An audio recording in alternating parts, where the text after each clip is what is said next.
You know, for the last few centuries, we've kind of collectively shared this, I guess, underlying comfort when we look up at the night sky. Oh, absolutely. We saw a machine, like a giant, perfectly predictable ticking clock.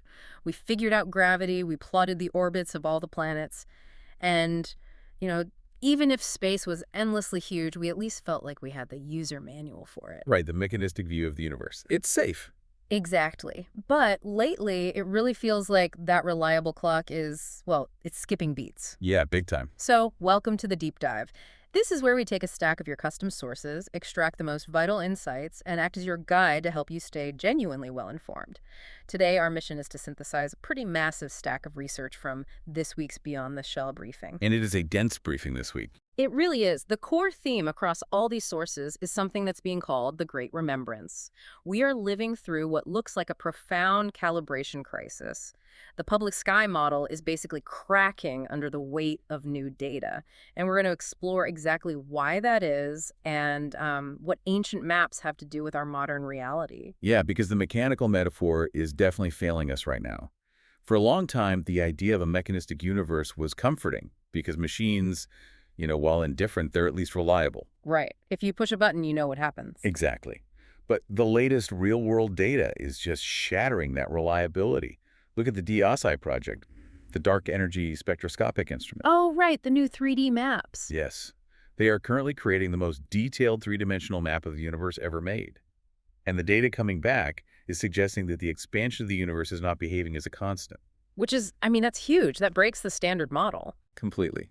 The dark energy that was supposed to be, smoothly and predictably pushing everything apart, it might actually be changing over time. So the model is entirely unsettled. The map of our fate is basically shifting. Which means the universe is a clock we can barely read anymore. Right. And when the modern mechanistic operating system fails to explain our lived experience, we do what any complex system does when it crashes. We reboot into safe mode. I like that analogy. Yeah, we naturally revert to an older, more stable operating system. Ancient symbols, things like the world egg, the cosmic shell, the central axis, the gate, they are all rushing back into the public consciousness right now. And we're just relabeling them. Exactly. We use modern tech words like interface or, rendering engine or protocol, but we are grasping for the exact same concepts our ancestors literally carved into stone. Because when a culture stops trusting its picture of the sky, those old maps don't just disappear. They come back wearing new words. So to understand why the machine metaphor is breaking down so spectacularly, we have to look at the edge of the machine itself. We have to look at the boundaries of our world. Let's follow that logic then, because if we look for the physical edge of our world, modern science actually points right to it.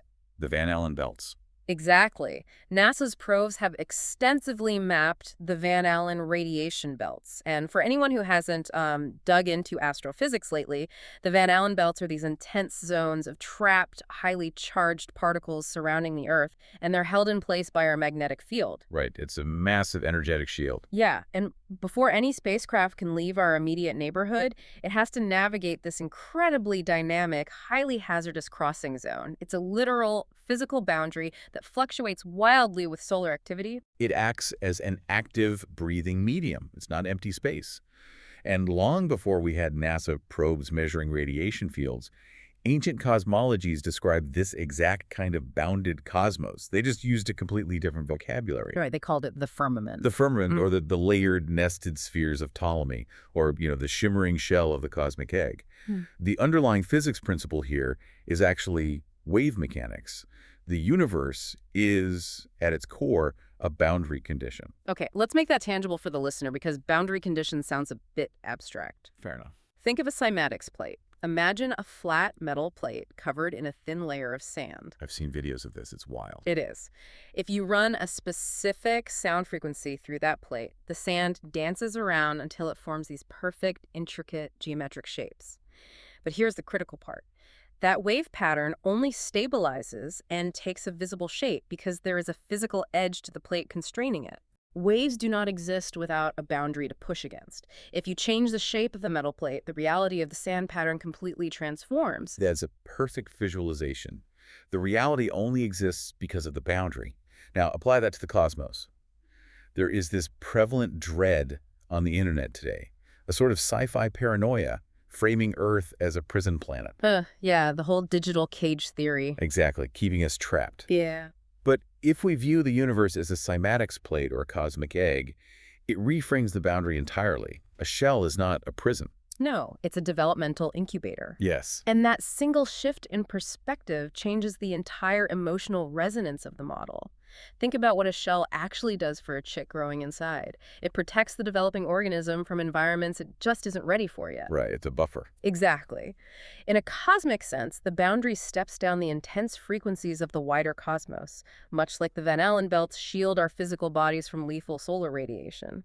The shell filters the overwhelming reality of the universe until the conscious observer inside is mature enough to crack it and cross over. Which brings up a fascinating mechanical problem. No. If the universe is an incubator with a protective boundary, how does the observer inside actually interact with the edge? What happens at the crossing? Like, if the Van Allen belts are the physical boundary of the planet, what is the boundary of our consciousness? Oh, man. That is exactly where the research into DMT threshold experiences comes into play. Yeah. And I want to be really clear for you listening, we're not talking about generic recreational trip reports here. No, definitely not. For anyone unfamiliar, DMT is a powerful psychedelic compound, but it's unique because users consistently report experiencing this incredibly rapid transition into highly structured geometric spaces. They report interacting with boundary intelligences. They describe something called ontological shock. Ontological shock is a crucial term here. Yeah. It's that profound, sudden, world-breaking realization that the reality you've known your entire life is just one incredibly thin layer of a much larger structure. When people hit this threshold, it does not feel like random dream noise. No, they always say it feels more real than real. Exactly. It feels terrifyingly real. It feels like an interface. They often call this space the waiting room. Which, reading through the Beyond the Shell research, calling it a waiting room feels way too small. It's not a waiting room, it's a gatehouse. A gatehouse. I like that. And the mechanical realization that totally flipped my perspective is this. A gatehouse requires a nervous system. The gate was never out there, floating in deep space. It is biological. We're dealing with a threshold ecology. The human nervous system acts as the biological lock. It is a localized permission layer. Think about why a lock is necessary. If the cosmic signal wasn't regulated, the sheer volume of information and frequency would completely overwhelm the human avatar. Right, the circuits would fry. Exactly. To build on your incubator analogy, the physical body is the antenna of the cosmic egg.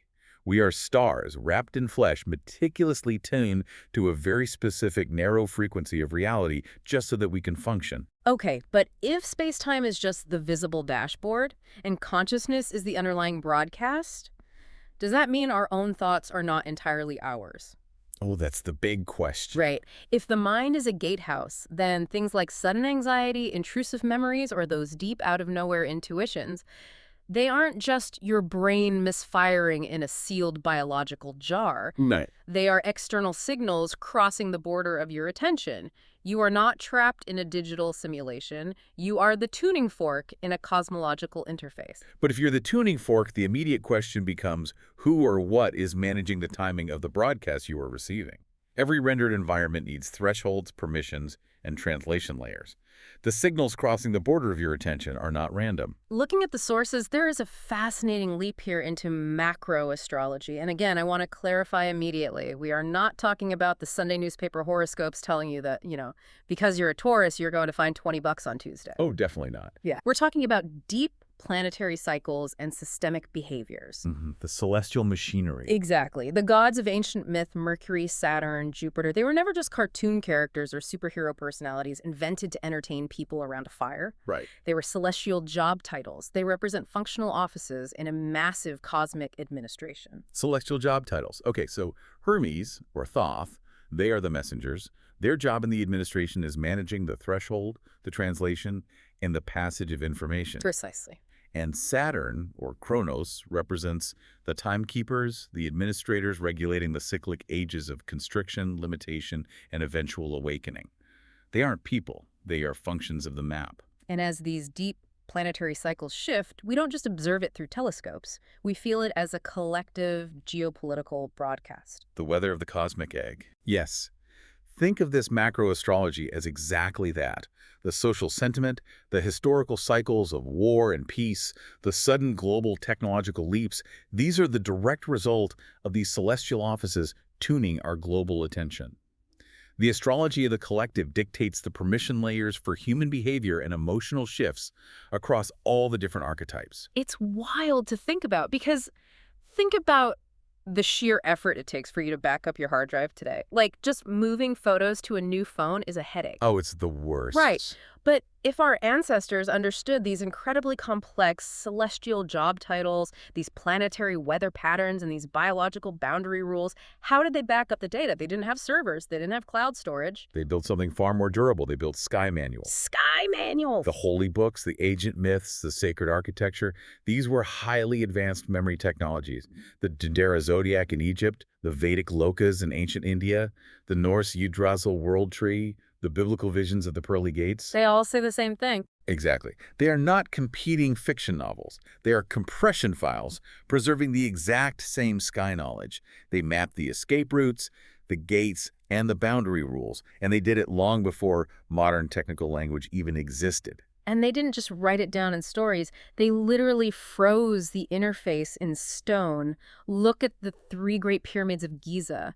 We argue constantly over whether they're tombs or literal power plants, but the beyond-the-shell sources point to them operating like a visible user interface diagram for the cosmic egg. Yeah. They are a physical map of the three layers of our reality. Let's break down how those layers actually function as a map, because it's brilliant. You have the crust, the mantle, and the inner sun. Right, think of it almost like computer architecture. The crust is the receiving stage. It's the visible history, the hardware where our daily lives actually happen. Right. The mantle is the transit field of symbolic pressure, the operating system, basically.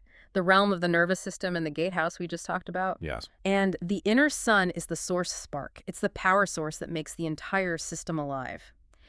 Ancient architecture encoded the sky as a readable operating map for the soul's progression. But why? What do you mean? Imagine dedicating your entire civilization to dragging multi-ton blocks of stone across the desert for decades just to back up a map of the universe. Why were they so desperate to leave us the route? Because the system has timing rules. Yeah. Every cycle has an end. They preserved the map because they knew the clock was ticking. Which brings us to the ultimate question, the exit route. Modern physics looks at the expanding universe, measures the fading of usable energy gradients, and worries about a concept called heat death. The end of thermodynamics. Right. We ask if intelligence, if consciousness itself can somehow survive the thermodynamic end of the universe when all the stars eventually burn out. And what's truly fascinating here is the symmetry. The ancient maps asked the exact same question, just in a different dialect. They didn't ask about thermodynamics. They asked, can the soul find the exit route before the cycle closes? The two gates of Cancer and Capricorn, the ascent through the layered planetary spheres, the pilgrimage to the central axis of Mount Meru, these are all descriptions of exit routes. The cosmic egg was always an escape map. That's incredible. Modern physics asks the energy boundary question, and ancient mythology preserves the symbolic route language. They are both pointing to the ultimate threshold of reality. They are? And to find the exit, we have to understand the center. In the texts, it is often called Mount Meru. But Meru isn't a literal mountain you can just punch into Google Earth. No, it's not literal geography. Mount Meru, or the axis mundi, the central vortex, it's the operating rule. It is the core mechanism that turns the observer, the boundary, and the ticking clock into a coherent world. The interface. Yes, the precise interface where the conscious substrate meets the space-time dashboard. Without that central operating rule, the geometry of reality collapses entirely. We have covered a massive amount of ground today. We are looking at a fundamental shift in how we understand our place in the universe. The mechanical, dead clock universe is breaking down. And good riddance to it, honestly. Seriously, we aren't living in a cold, empty box where things just bump into each other randomly. We are inside a living, rendering, perspective engine. We trace the architecture of this engine from the physical boundaries of the Van Allen radiation belts down into the biological gatehouse of the human nervous system. Right. We decoded the ancient gods not as myths, but as celestial job titles managing the flow of reality. And we read the Great Pyramids as a frozen escape map of the cosmic egg, warning us of the time limits of our cycle. All of this leaves you, listening right now, as the most important piece of the entire system. Because if the ancients encoded their sky maps in stone pyramids to survive the turning of a massive cosmic cycle, it makes you wonder about the boundary of our own era. It really does. What are we building today that will survive the next threshold? We store our entire civilization's memory in digital servers, in the cloud, in silicon. Are our data centers, the new pyramids, preparing to carry the map of human consciousness forward? Or are they just temporary patterns in the sand waiting for the wave of the cosmic egg to change the boundary and wipe the cymatics plate clean? That is the ultimate question of the Great Remembrance. What survives the shift? Thank you for taking this deep dive with us. Keep looking beyond the shell.